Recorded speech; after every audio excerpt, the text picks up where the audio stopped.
12절부터 23절까지 말씀 통해서 같은 자리 다른 결말이라는 제목으로 말씀 함께 나눕니다. 스펄전 목사님이 설교하실 때에 이런 말씀을 하셨습니다. 밀랍을 녹인 태양이 진흙을 굳게 한다. 똑같은 태양이지만 그 태양이 밀랍 위를 비추면 밀랍이 녹지만 진흙 위를 비추면 진흙이 딱딱하게 굳어진다는 말입니다. 같은 태양이지만 결과는 정반대로 나타날 수 있음을 가르쳐주고 있는 의미이지요. 같은 태양 앞에서 이렇게 다른 반응이 나타난 이유는 밀랍과 진흙은 성질이 다르기 때문입니다. 영적인 것도 마찬가지입니다. 같은 복음을 들어도 그 복음이 어떤 사람에게는 굳은 마음을 녹게 하지만 어떤 사람은 그 마음을 더 강팍하게 만듭니다. 복음에 문제가 있어서가 아니라 복음을 듣는 자의 마음 상태가 다르기 때문입니다. 모두가 같은 자리에 있다고 해서 같은 결과를 얻는 것은 아닙니다. 같은 비를 맞아도 어떤 땅에는 열매가 열리지만 어떤 땅에는 잡초가 더 빨리 자랍니다. 똑같은 은혜가 부어져도 마음의 상태에 따라 다른 결과가 나타난다는 것입니다. 예수님도 같은 원리를 비유로 말씀하셨습니다. 씨 뿌리는 자가 씨를 뿌렸습니다. 모두 같은 씨였습니다. 그런데 어떤 씨앗은 100배의 열매를 맺었고 어떤 씨앗은 싹도 나지 못했습니다. 씨앗의 문제가 아니라 그건 땅의 문제였습니다. 이 비유의 말씀은 동일한 하나님의 말씀을 들어도 마음 상태에 따라 결과가 달라질 수 있음을 가르쳐줍니다. 아무리 좋은 말씀을 들어도 마음이 길가처럼 굳어있는 마음, 믿음의 뿌리가 약한 돌밭과 같은 마음, 그리고 세상 염려와 재물의 유혹이 가득한 가시떨기와 같은 마음에는 어떤 열매도 열리지 않습니다. 이렇게 같은 자리에서 같은 말씀을 들어도 마음 상태에 따라 전혀 다른 결과를 얻을 수 있습니다. 오늘 본문도 같은 이야기를 하고 있습니다. 다윗이 법궤를 다윗성으로 옮기고 있습니다. 같은 날 같은 사건을 접하고 있지만 어떤 사람은 기뻐하고 있고 어떤 사람은 누군가를 비난하고 있습니다. 어떤 사람은 복을 누렸지만 어떤 사람은 저주를 받았습니다. 이렇게 하나님의 임재는 동일했지만 태도의 차이에 따라 결말이 달라진 것입니다. 줄거리를 한번 살펴보겠습니다. 우리는 지난 시간에 다윗이 잘못된 방법으로 법궤를 옮기려다가 우사가 죽게 된 내용을 살펴보았습니다. 법궤는 레위 지파의 고앗 자손들이 어깨에 메고 옮겨야 했습니다. 그런데 다윗이 소가 끄는 수레로 법궤를 옮기는 바람에 소가 날뛰기 시작했고 그래서 우사가 떨어지는 법궤를 붙잡다가 그 자리에서 죽임을 당했습니다. 이 사건으로 인해 다윗은 법궤를 자기 성으로 옮겨오기를 두려워했습니다. 그래서 옮겨간 곳이 오벳 에돔의 집이었습니다. 법궤는 오벳 에돔의 집에 3개월간 머물러 있었습니다. 오늘 12절을 보니 법궤가 오벳 에돔의 집에 있는 동안 그 집과 모든 소유에 복이 임했습니다. 여러분, 같은 법궤입니다. 같은 법궤인데 그런데 그 법궤로 인해 우사는 죽임을 당했고 오벳 에돔은 복을 받았습니다. 이게 과연 법궤의 문제였습니까? 그렇지 않습니다. 법궤를 대하는 사람의 마음, 사람의 태도가 문제였습니다. 우사는 하나님의 방식을 무시하고 자기 방식대로 법궤를 대했습니다. 그러나 오벳 에돔은 경외함과 순종으로 법궤를 대했습니다.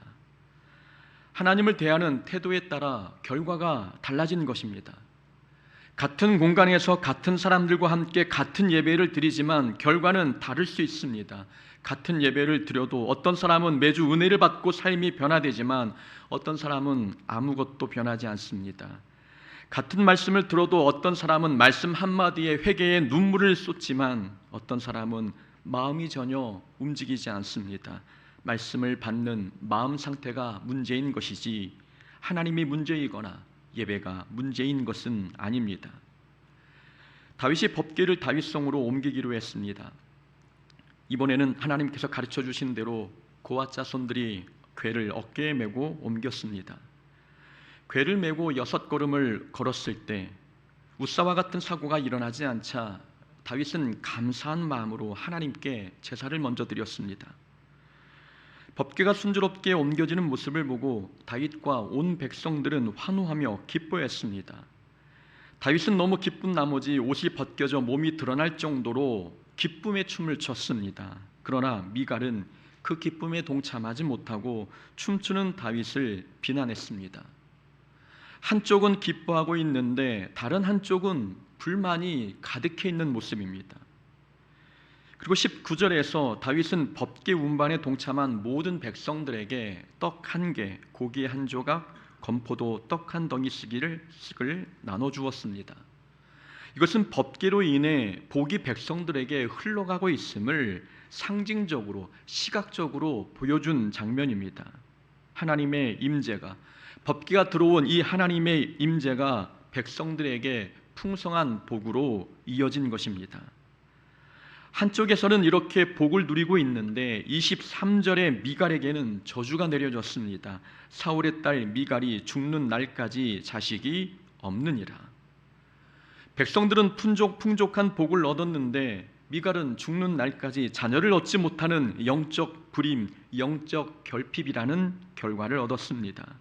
같은 날, 같은 장소에서 같은 사건을 경험했습니다. 그런데 결말이 달랐습니다. 이 차이가 무엇 때문이겠습니까? 하나님께 문제가 있어서입니까? 그렇지 않습니다. 사람의 마음에 문제가 있었기 때문에 같은 장소, 같은 사건을 겪었지만 결과가 달랐던 것입니다. 같은 장소는 같지만 남들과 다른 마음, 다른 생각을 품고 있으니 다른 사람이 복을 받아 누릴 때에 어떤 사람은 빈손의 결과를 얻게 됩니다. 우리의 신앙생활도 이와 같습니다.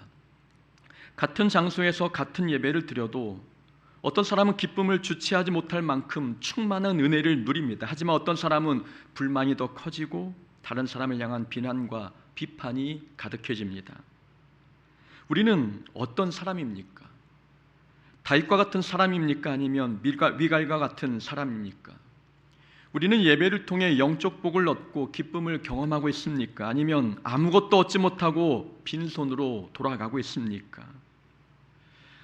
지금까지 제가 여러 교회를 다니면서 느낀 점이 하나 있습니다. 교인이라고 해서 모두 자기 교회를 사랑하는 것은 아니라는 점입니다. 모든 교인이 자기 교회의 예배 형식, 설교, 교인 구성원을 다 좋아하거나 사랑하는 것은 아닙니다. 이전 교회에서는 목사님이 주일 설교를 마치면 어떤 분은 설교를 비판하는 내용을 매주 개인 SNS에 올렸습니다. 그분에게는 이 설교가 영적 양식이 아니라 누군가를 공격하는 무기가 되었습니다. 하지만 신기한 것은 누군가에게는 비판의 대상이었던 그 설교가 누군가에게는 은혜가 되고 성령을 체험케 하는 설교가 되었다는 것입니다. 같은 설교이지만 누군가는 은혜를 받고 누군가는 감정이 상해버립니다. 또한 어떤 분은 교회 생활을 행복해하고 있는데 어떤 부분은 같은 교회를 다녀도 자기 교회에는 사랑이 없다며 교회에 대해서 안 좋은 소문을 내셨습니다. 또한 어떤 분은 설교 내용을 기억하기 위해 말씀을 노트하며 듣고 있는데 어떤 분은 목사님이 설교를 카피하지 않았나 하는 마음에 설교를 검색하며 듣는 성도도 있었습니다. 그러다가 설교 제목이 누군가의 설교와 같거나 설교 내용이 다른 분의 것과 겹치기라도 하면 그 내용을 캡처해서 성도들에게 전파했습니다. 같은 교회를 다니고 같은 예배를 드려도 모든 사람이 자기 교회를 사랑하거나 모두가 은혜 받는 것은 아니었습니다. 같은 교회, 같은 예배이지만 어떤 사람은 은혜 받고 믿음이 성장하지만 어떤 사람은 불만만 커지고 비판만 잘하게 됩니다. 은혜 받는 사람은 교회가 완벽해서 또는 모든 예배가 흠이 없어서 은혜 받는 것이 아닙니다. 부족한 사람이 모인 교회, 부족한 사람이 주관하는 예배에 어찌 흠이 없을 수 있겠습니까? 은혜 받는 사람은 자신의 교회가 완벽하지 않고 부족하다는 것을 알고 있습니다. 그러나 은혜 받는 사람들의 특징은 교회가 완벽하지 않음에도 불구하고 하나님께서 그런 교회를 통해 은혜를 부어주실 줄을 믿는다는 것입니다. 비록 사람들이 주관하고 인도하는 예배가 100% 자기 마음에 들지 않아도 성령 하나님께서 역사하시면 모든 예배가 성령 충만할 수 있음을 믿는 것입니다. 그런 믿음이 있기에 은혜 받는 사람은 찌그러진 나팔 소리처럼 투박한 설교에도 은혜 받는 것입니다. 은혜 받는 사람은 상황이 다른 게 아니라 마음이 다른 것입니다. 바울이 고린도후서 2장에서 이렇게 말씀하고 있습니다. 우리는 구원받는 자들에게나 망하는 자들에게나 하나님 앞에서 그리스도의 향기니 이 사람에게는 사망으로부터 사망에 이르는 냄새요 저 사람에게는 생명으로부터 생명에 이르는 냄새라. 복음을 전하는 사람이 같고 또 복음의 내용도 같습니다. 그러나 그 복음이 어떤 사람에게는 사망에 이르는 냄새가 되었고 어떤 사람에게는 생명에 이르는 향기가 되고 있다는 말씀입니다. 향기는 같지만 그 향기를 받는 사람의 마음의 상태에 따라 다른 결과로 나타나고 있음을 의미한 것입니다. 같은 상황에서 다른 결과를 얻는 것은 마음 상태 때문이지 본인의 마음 상태 때문이지 상황 때문은 아닙니다. 은혜 받는 것이 상황이나 조건에 달려 있다면 극심한 가난과 로마의 핍박 속에서조차 죽도록 충성했던 서문학교회는 어떻게 설명할 수 있겠습니까? 핍박 때문에 죽어나가는 성도들도 있었는데 서문학교회 교인들은 예수님께 그 믿음을 칭찬받았고 생명의 면류관을 약속받았습니다. 하지만 모든 것이 풍족했던 라오디게아 교회는 미지근한 교회였습니다. 교회는 물질적으로 풍요로웠지만 영적으로는 벌거벗고 눈이 먼 교회였습니다. 은혜는 조건과 상황이 완벽해야만 받을 수 있는 것이 아닙니다. 은혜 받는 것은 마음 상태가 결정하는 것이지 조건이나 상황이 결정해 주는 것이 아닙니다. 마음이 준비되어 있지 않으면 예수님이 오셔서 예배를 주관해도 은혜 받지 못합니다. 그러나 마음이 준비된 사람은 어린아이가 설교해도 은혜 받습니다. 우리가 드리는 이 예배 시간은 법궤를 우리 마음에 모시는 시간입니다. 하나님의 임재를 경험하는 시간이라는 뜻입니다. 전능하신 하나님께서 내 마음에 찾아오시는 시간이 예배 시간인데 이 예배가 기쁨이 되어야 하지 않습니까? 만약 우리가 기쁨이 되어야 할 예배가 누군가를 비난하고 정죄하는 자리가 되고 있다면 우리도 미갈과 다르지 않습니다. 하나님께서는 예배 시간마다 우리를 위해 영적인 복을 준비해 주고 계시는데 우리가 미갈처럼 불만 가득한 모습으로 누군가를 비판하며 신앙생활하고 있다면 하나님께서 준비하신 그 복은 우리의 것이 되지 못하는 것입니다. 그렇다면 미갈은 왜 다윗만큼 기쁘지 않았을까요? 같은 상황 속에서 다른 사람이 영적인 복을 누릴 때 왜 미갈은 아무것도 누리지 못했을까요?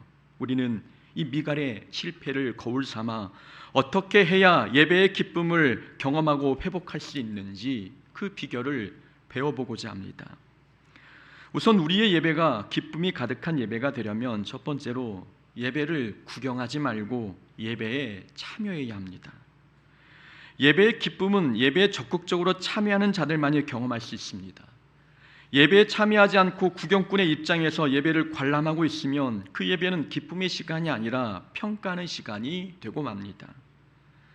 다윗과 미갈의 차이점이 무엇입니까? 다윗은 법궤를 옮기는 현장에 있었습니다. 그러나 미갈은 자기 방에 있었습니다. 다윗은 법궤 옮기는 작업에 참여했지만 미갈은 창문을 열고 구경만 했습니다. 다윗은 본인이 직접 예배자가 되어 법궤도 옮기고 제사에 참여했습니다. 그러나 미갈은 구경꾼이 되어 높은 곳에서 모든 것을 관찰하며 그 일에 참여한 자들을 평가했습니다.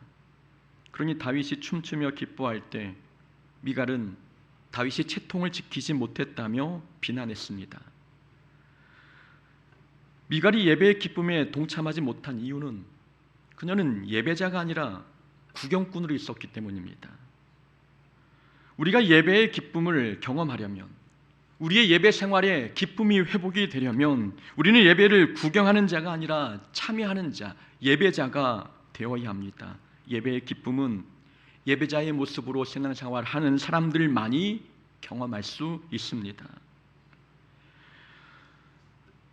부교육자 때 다른 교회를 탐방했던 적이 있었습니다. 담임 목사님께서 주변 대형 교회는 어떻게 예배를 드리고 있는지 보고 오라고 지시하셔서 그 교회에 미리 양해를 구하고 그 예배에 참석했습니다. 저는 큰 기대감을 가지고 예배에 참석했습니다. 교회가 워낙 유명했고 또 주변에 좋은 소문이 있던 터라 그 교회는 뭔가 다른 은혜가 있을 것이라는 큰 기대를 가지고 참석했습니다. 그러나 기대했던 것만큼은 예배가 은혜롭지 못했습니다. 청소년부 예배와 장년부 예배, 이 두 예배를 참석했는데 청소년부 예배는 분위기가 산만했습니다. 학생들은 설교에 집중하지 않았고 떠들거나 고개를 숙이는 자들이 많았습니다. 그럼에도 불구하고 그 모습을 지적하거나 고쳐주는 사람들이 없었습니다. 제 기준에서 볼 때 그 예배는 예배답지 못한 예배였습니다. 장년부 예배도 크게 다르지 않았습니다. 찬양팀의 찬양은 팀원들의 실력이 좋아서 그런지 전문가다운 모습이 보였습니다. 찬양의 수준은 높았지만 그렇다고 그 찬양이 제 마음의 문을 활짝 열어주지는 못했습니다. 더욱이 목사님의 설교는 이해할 수 없는 내용으로 가득했습니다. 목소리는 좋고 열정은 뜨거웠지만 설교의 내용은 제 이성적인 부분을 채워주지 못했습니다. 그때 예배 탐방에 동참했던 부교육자가 저를 포함해 4명이었습니다. 모든 탐방을 마치고 우리가 내린 결론은 딱 하나였습니다. 특별한 것이 없네라는 결론이었습니다. 그 교회는 성도들이 은혜 받고 부흥하는 교회였습니다. 그런데 저와 동료는 특별한 것이 없는 교회로 판단 내렸습니다. 저의 문제가 무엇이었습니까? 저의 문제는 예배자의 입장에서 예배를 드린 것이 아니라 평가자의 입장에서 예배를 판단하고 있었습니다. 미갈이 높은 곳에서 사람들의 일거수일투족을 관찰하고 평가한 것처럼 저도 예배당 뒤에서 예배를 관찰하고 평가하며 판단하고 있었습니다. 그러니 은혜는 보이지 않고 실수하고 부족한 것만 눈에 보였습니다. 다른 사람은 아무 문제 없이 은혜를 받고 있는데 내 눈에는 이것도 문제이고 저것도 문제야라는 생각만 들었습니다. 그러니 그 예배에 기쁨이 있었겠습니까? 구경꾼의 입장에서 예배를 판단하면 예배는 특별한 것이 없는 지루한 시간이 됩니다. 그러나 예배자의 입장에서 참여하면 특별한 것이 없어도 기쁨 충만한 시간이 되는 것입니다. 법궤를 옮기는 것, 미갈은 그게 그렇게 춤추며 기뻐할 만한 일인지 이해가 되지 않았습니다. 법궤를 옮기는 것은 그렇게 특별한 일이라고 생각하지 않았습니다. 그러나 다윗에게 이 법궤를 옮기는 일은 매우 특별하고 중요한 일이었습니다. 그러니 아무 사고 없이 법궤가 옮겨지고 있다는 사실이 다윗에게는 주체할 수 없을 만큼 큰 기쁨으로 다가왔습니다. 이것이 예배를 구경하는 자와 참여하는 자의 차이입니다. 예배자가 되어 예배에 참여하는 자는 모든 예배가 귀하고 특별합니다. 예배자는 주일이 기다려지고 하나님께서 오늘 예배를 통해 무엇을 깨닫게 하실지 기대감이 큽니다. 오늘은 나의 하나님이 나에게 어떤 모습으로 다가오실까? 예배자는 만날 하나님을 사모하게 됩니다. 그러나 예배를 구경하는 자는 모든 예배가 그저 그런 예배로 보입니다. 매주 동일한 형식으로 드리는 예배라 특별할 것도 없고 감흥도 없는 지루한 시간이 됩니다. 그러니 예배를 사모하기보다는 의무감으로 참여합니다. 그런 예배에 어찌 기쁨과 즐거움이 있겠습니까? 예배의 기쁨은 예배를 구경하는 자에게 오지 않습니다. 예배의 기쁨은 예배에 직접 참여하는 예배자들만이 경험할 수 있습니다. 예배를 구경하는 자는 신앙생활에 열심을 내는 자를 이해하지 못합니다. 꼭 저렇게까지 해야 하나? 꼭 저렇게까지 춤을 춰야 하나? 꼭 저렇게까지 기뻐해야 하나? 하는 생각으로 열심을 내는 자를 비판합니다. 나는 하나님을 사랑해서 기쁨으로 찬양하고 예배하고 있는데 그런 나의 모습이 판단자의 눈에는 비난거리, 조롱거리가 되는 것입니다. 구경꾼의 눈에는 모든 것이 비판거리, 책망거리로 보일 수밖에 없습니다. 예배 시간은 창조주 하나님이 우리를 만나주시는 시간입니다. 천지를 지으신 위대하신 하나님께서 피조물인 나를 만나주시는 시간이 예배 시간입니다. 그건 기적과도 같은 일입니다.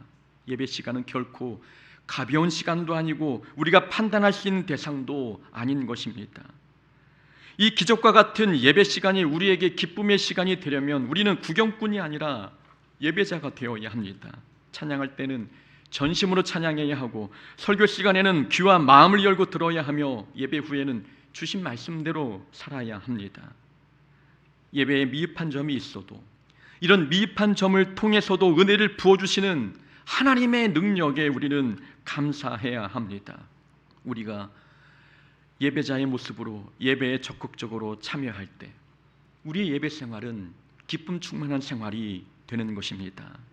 예배의 기쁨을 회복하는 비결은 구경꾼이 아니라 예배자로 서는 것입니다. 두 번째, 우리의 예배가 기쁨의 예배가 되려면 우리 신앙생활의 무대가 사람 앞이 아니라 하나님 앞이어야 합니다. 미갈이 춤추는 다윗을 비난한 이유가 무엇 때문입니까? 바로 체면 때문이었습니다. 이스라엘 왕이 오늘 어떻게 영화로우신지 방탕한 자가 염치 없이 자기 몸을 드러내는 것처럼 오늘 그의 신복의 계집종의 눈앞에서 몸을 드러내셨도다. 미갈은 20절에서 다윗의 신분을 강조했습니다. 당신은 이스라엘의 왕인데 어찌 신하들이 보는 앞에서 자기 몸을 드러내놓고 그렇게 춤을 추십니까? 미갈은 다윗이 하나님을 찬양하는 것보다 그의 체면을 지키는 것이 더 중요했습니다. 그래서 춤추는 다윗의 모습이 은혜롭게 보이지 않고 창피하게 보였습니다. 이때 다윗이 이렇게 말합니다. 나는 여호와 앞에 한 것이라. 다윗의 신앙은 분명했습니다. 다윗이 춤을 춘 무대는 사람 앞이 아니라 하나님 앞이었습니다. 비록 자신이 한 나라의 왕이었지만 하나님 앞에서는 자신의 신분과 지위는 아무것도 아니었습니다. 그래서 다른 사람이 보든 말든, 다른 사람이 비난하든 말든 다윗은 어린아이처럼 하나님 앞에 춤을 추며 예배했습니다. 미갈과 다윗의 차이는 누구 앞에서 신앙생활 하는가, 이것이었습니다. 미갈의 신앙 무대가 사람 앞이었다면 다윗의 신앙의 무대는 하나님 앞이었습니다. 미갈이 사람 앞에서 신앙생활하니 그녀에게는 체면과 채통이 중요했고 늘 보이는 것에만 신경 썼습니다. 찬양을 해도 사람들 눈에 부끄럽지 않게 보여야 하고 기도를 해도 품이 있고 거창해야 했습니다. 그런 신앙생활에 어찌 기쁨이 있을 수 있겠습니까? 그러나 다윗은 사람의 시선보다 하나님의 시선이 더 중요했습니다. 그러니 기쁠 때는 춤을 췄고 근심이 가득할 때에는 눈물을 흘리며 기도했습니다. 죄를 지었을 때에는 침상이 젖도록 하나님께 회개했으며 마음이 불안하고 두려울 때에는 어린아이처럼 하나님을 찾으며 부르짖었습니다. 다윗은 자기의 신앙을 보기 좋게 꾸미거나 포장하지 않았습니다. 신앙의 무대가 하나님 앞이었기 때문입니다. 이것이 기쁨으로 신앙생활할 수 있었던 다윗의 비결입니다. 저는 가끔 신앙생활을 하다 보면 이 목사라는 직분이 신앙생활에 걸림돌이 될 때가 있습니다. 삶의 필요를 위해 기도해야 할 때 그때 내가 목사인데 이런 작은 문제로 기도해야 하나 하는 생각이 들 때가 있습니다. 그런 생각에 기도 내용을 바꿀 때도 있었습니다. 하나님께 드리는 기도는 꾸밈이 없어야 하는데 누가 듣는 사람이 없는데도 불구하고 저는 크고 거창한 비전을 위해서만 기도하려고 할 때가 있었습니다. 이런 것이 체면을 생각하는 기도이고 사람 앞에서 신앙생활하는 모습입니다. 아나니아와 삽비라 부부가 드린 헌금도 사람 앞에서 드린 헌금이었습니다. 교회에서의 위치 때문에 헌금은 해야겠고 그렇다고 다른 사람처럼 밭을 판 금액 전부를 드리기에는 아깝고 그래서 일부분을 드려놓고 전부를 드린 것처럼 거짓말했습니다. 하나님을 기쁘시게 하려고 드린 헌금이 아니라 사람에게 잘 보이기 위해 드린 헌금이었습니다. 이런 헌금 생활에 은혜와 기쁨 또는 하나님이 주시는 복이 있겠습니까? 아나니아와 삽비라의 신앙이 가식적인 이유는 그들의 신앙생활의 무대가 사람 앞이었기 때문입니다. 우리 신앙생활의 무대는 어디입니까? 사람 앞입니까? 아니면 하나님 앞입니까? 사람 앞에서 신앙생활하는 사람은 사람에게 잘 보이기 위해서 신앙생활합니다. 그러나 하나님 앞에서 신앙생활하는 사람은 하나님을 기쁘시게 하려고 신앙생활합니다. 사람 앞에서 하는 신앙생활은 인정받으려고 하지만 하나님 앞에서 신앙생활하는 그 신앙은 이미 하나님께 인정받았기 때문에 충성하고 봉사합니다. 사람 앞에서 하는 신앙은 칭찬이 동력이지만 하나님 앞의 신앙은 은혜가 동력입니다. 사람 앞에서 하는 신앙생활은 모든 사람이 없으면 하지 않고 하나님 앞에서 하는 신앙생활은 보는 사람이 없어도 합니다. 사람 앞에서 하는 신앙생활은 알아주는 자리에서만 섬기고 직분이 주어져야만 섬기며 섬기다가 인정받지 못하면 그만둡니다.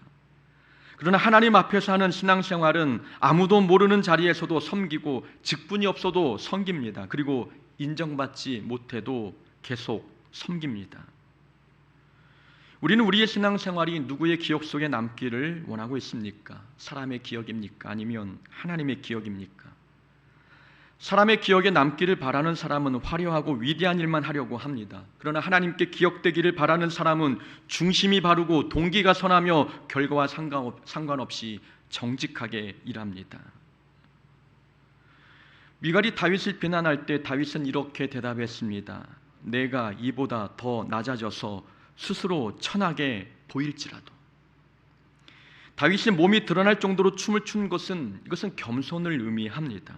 다윗은 생각하기를 하나님 앞이라고 하는 무대는 자기의 높임을 뽐내는 자리가 아니라 어린아이처럼 낮아져야 하는 자리라고 생각했습니다. 그래서 사람들이 본인을 어떻게 평가하든 하나님 앞에서 기쁨으로 춤을 춘 것입니다. 그런데 미갈은 다윗의 이런 겸손이 못마땅했습니다. 그건 겸손이 아니라 채통을 지키지 못한 것입니다 라고 비난했던 것입니다. 그때 다윗은 내가 이보다 더 낮아져서 라고 대답했습니다. 미갈이 다윗의 겸손을 비난할 때 다윗은 상처받지 않고 오히려 하나님을 높일 수만 있다면 지금 이보다 더 낮아질 수 있다고 고백했던 것입니다. 하나님 앞에서 신앙생활하는 사람은 사람들의 비판에 상처받지 않습니다. 우리도 다윗처럼 하나님의 영광을 위해 낮아질 때가 있습니다. 그런데 어떤 사람들은 우리의 낮아짐을 비판하고 악용합니다. 나는 그리스도의 섬김을 본받아 섬기고 있는데 어떤 누군가는 나의 섬김을 밟고 내 위에 서려고 할 때가 있습니다. 우리는 그럴 때도 상처받지 말아야 합니다. 누군가 우리의 겸손을 비난할 때 우리는 더 겸손해야 합니다. 누군가 우리의 섬김을 이용하려 해도 우리는 다윗이 그랬던 것처럼 그럴수록 더 섬겨야 합니다. 그렇게 하는 것이 하나님 앞에서 신앙생활하는 모습입니다. 사람들이 자기 기준으로 우리를 비난해도 우리는 하나님의 기준으로 우리 모습을 바라봐야 합니다. 나는 여호와 앞에서 한 것이니라. 이 다윗의 고백처럼 나는 하나님 앞에서 한 것이니 다른 사람이 비판해도 나는 겸손할 거야, 나는 하나님을 찬양할 거야 라고 고백해야 합니다. 그래야 신앙생활의 기쁨을 잃지 않을 수 있습니다. 오늘 우리는 동일한 예배의 자리에서 서로 다른 결말을 얻은 두 사람을 보았습니다. 한 사람은 왕궁의 창문 뒤에 숨어 예배를 채점하고 비난하다가 영적 불임의 저주를 받은 미갈이었고, 또 한 사람은 왕의 관복을 벗어던지고 여호와 앞에서 춤추며 복을 받은 다윗이었습니다. 두 사람의 인생을 가른 것은 환경이 아니라 그들의 마음의 태도였습니다.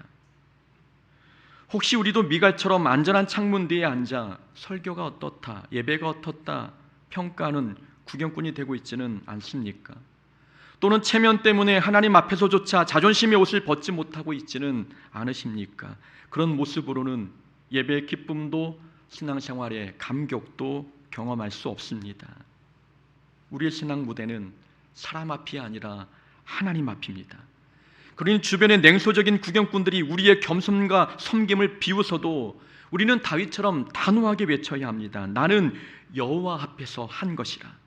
내가 이보다 더 낮아질지라도 나는 주님이 기뻐하시면 이보다 더 낮아질 것이라 라고 외쳐야 합니다.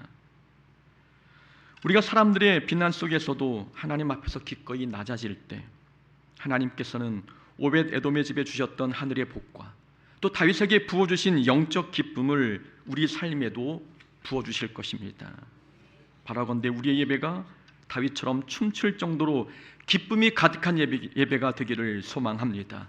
매 예배가 기쁨 충만하고 성령 충만하여서 하나님이 주시는 영적인 복을 받아 누리는 우리의 신앙생활 되기를 주의 이름으로 축원합니다. 아멘.